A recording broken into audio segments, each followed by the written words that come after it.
동탄 제1교회 중고등부 온라인 예배입니다. 우리 중고등부는 대면 예배를 원칙으로 합니다. 하지만 불가피하게 예배 나오지 못한 우리 학생들을 위해서 비대면으로 이렇게 제공합니다.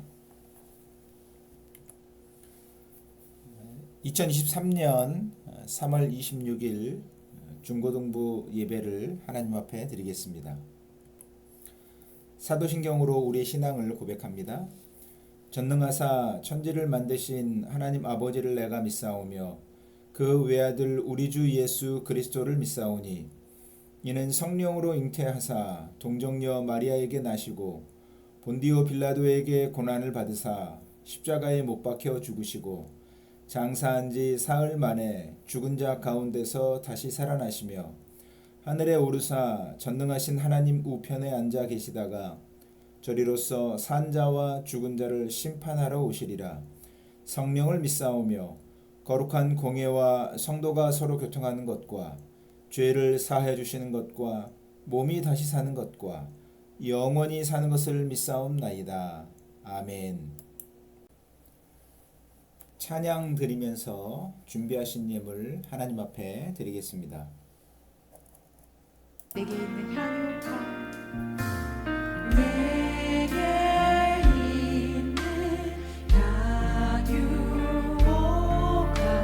주께 가져와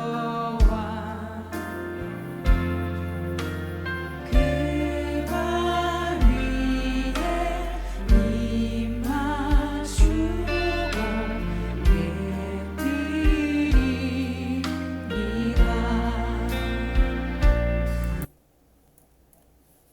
하나님 말씀 보겠습니다. 신약성경 사도행전 11장 19절에서 26절입니다. 사도행전 11장 19절에서 26절입니다. 제가 봉독해 드리겠습니다. 그때 스데반의 일로 일어난 환란으로 말미암아 흩어진 자들이 베니게와 구브로와 안디옥까지 이르러 유대인에게만 말씀을 전하는데 그 중에 구브로와 구레네 몇 사람이 안디옥에 이르러 헬라인에게도 말하여 주 예수를 전파하니 주의 손이 그들과 함께 하심에 수많은 사람들이 믿고 주께 돌아오더라. 예루살렘 교회가 이 사람들의 소문을 듣고 바나바를 안디옥까지 보내니 그가 이르러 하나님의 은혜를 보고 기뻐하여 모든 사람에게 굳건한 마음으로 주와 함께 머물러 있으라 권하니 바나바는 착한 사람이요 성령과 믿음이 충만한 사람이라 이에 큰 무리가 주께 더하여 지더라.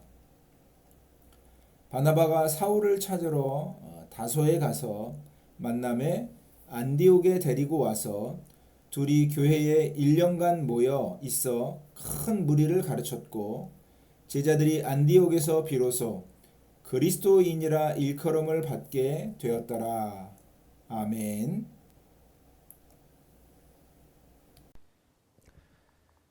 오늘 하나님께서 우리에게 생명의 말씀을 주셨습니다. 주신 말씀에 하나님의 은혜와 평강이 저와 여러분 가운데 풍성하길 원합니다.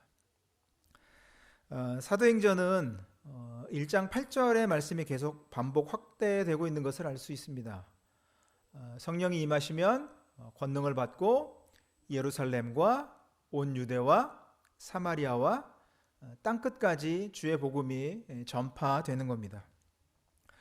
예루살렘에 이 복음이 전파됐을 때 수천 명의 사람들이 예수님께로 돌아왔습니다.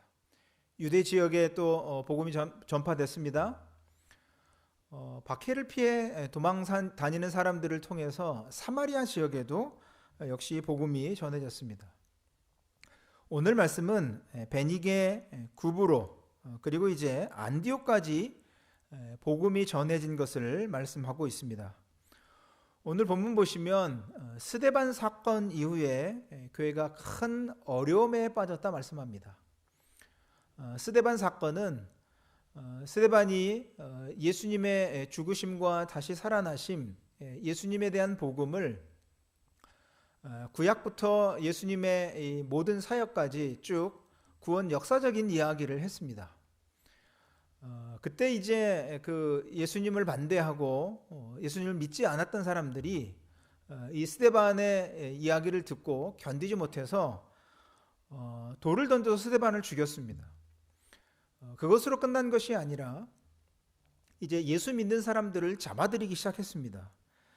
그래서 예수 믿는 사람들에 대한 박해가 굉장히 심해졌습니다.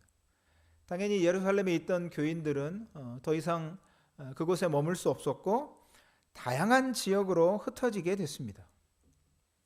근데 다양한 지역으로 흩어지면서 이 교인들이 했던 일은 뭐냐면 계속해서 예수님을 전파한 것입니다. 그러니까 예수님 믿는 것 때문에 어려움이 생겼는데 여러 지역으로 다니면서 계속 예수님을 전파하는 겁니다. 오늘 말씀 보시면 구브로, 구레네 그리고 안디옥까지 그렇게 예수님의 복음을 전파했습니다. 그 중에 이제 안디옥의 헬라 사람들, 즉 이방인들에게 예수님이 전파됐습니다. 그렇게 예수님의 복음이 증거되고 전파됐을 때 주님의 돌보심의 손길이 말씀을 전하는 사람들과 함께 했다. 그렇게 기록해 주고 있습니다. 그러니까 예수 믿는 사람들이 고난을 당하고 역경을 당하는 가운데 믿음을 신실하게 지키고 또 예수님을 그렇게 증거했을 때 예수님의 돌보심의 손길이 함께 합니다.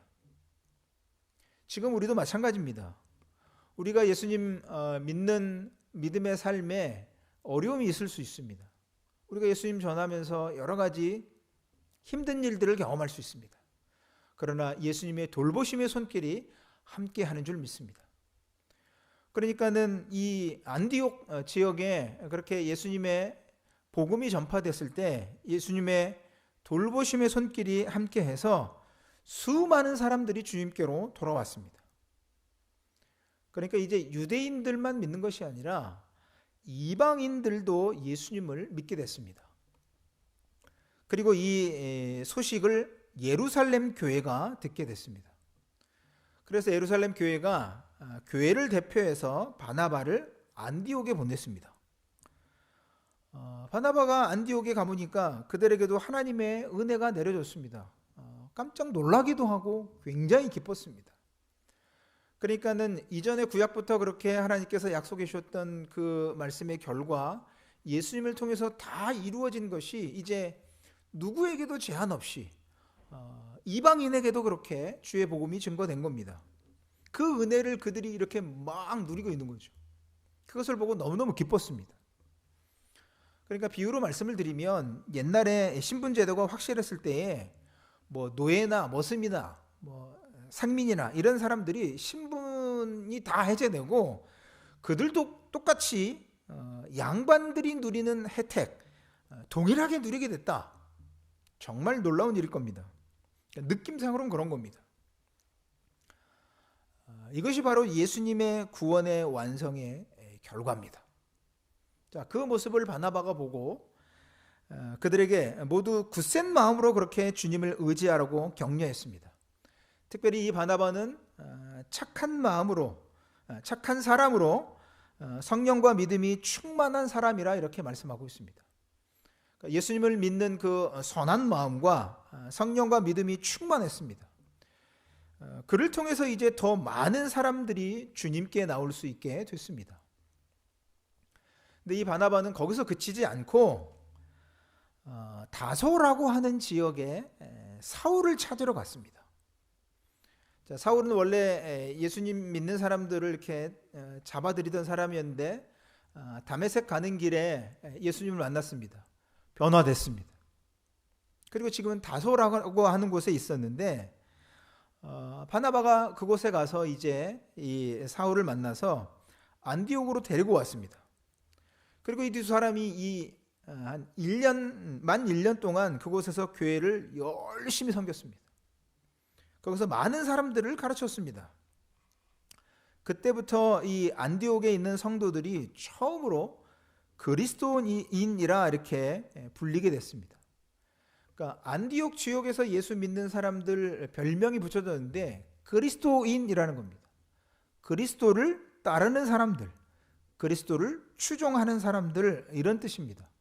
근데 이게 약간 낮춰서 좀 비아냥거리는 그런 표현으로 사실을 불렀습니다. 요즘 같으면 소위 예수쟁입니다. 그러거나 말거나 이 지역의 사람들이 그만큼 예수님을 열심히 믿었던 겁니다. 그리고 특별히 이 안디옥 교회는 나중에 이제 이방인 선교하는데 아주 전초적인 그 기지 역할을 했습니다. 매우 중요한 교회가 된 겁니다. 이렇게 교회는 계속해서 전해지고 확장하는 것이 멈춰지지 않습니다. 하나님 나라의 특징입니다. 그러니까 하나님께서 예수 그리스도를 통해 세우신 교회가 가진 특징입니다. 어떤 상황, 어떤 위치에 있든지 교회는 멈추지 않고 계속해서 확장해 나가는 겁니다.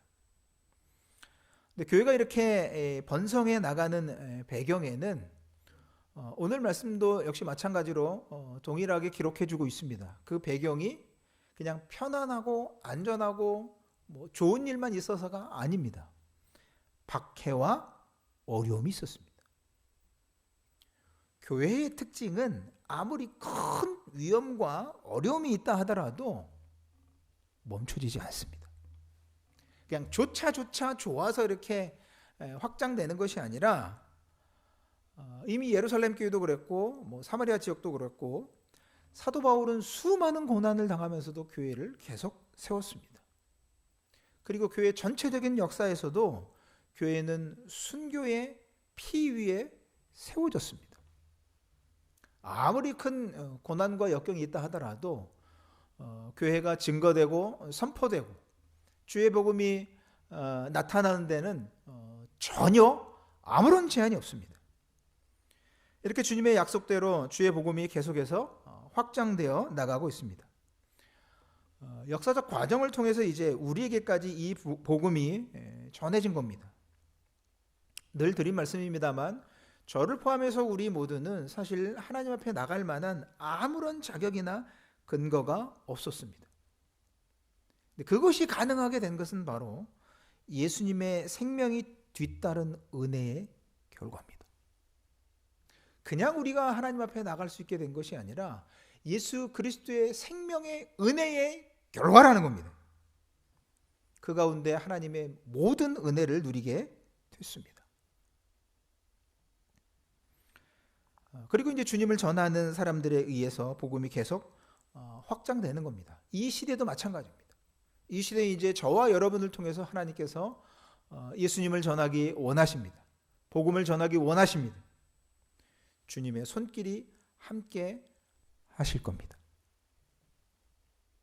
근데 그 과정에서 쉽지만은 않습니다. 우리가 신앙생활 하는 것, 예수님 전하는 것, 여러 어려움들이 있을 수 있습니다. 그러나 주님의 도우심의 손길이 함께 하는 줄 믿습니다. 우리의 사명은 뭐냐면 우리의 삶을 통해서 우리가 어떤 사람인가를 증거하는 것입니다.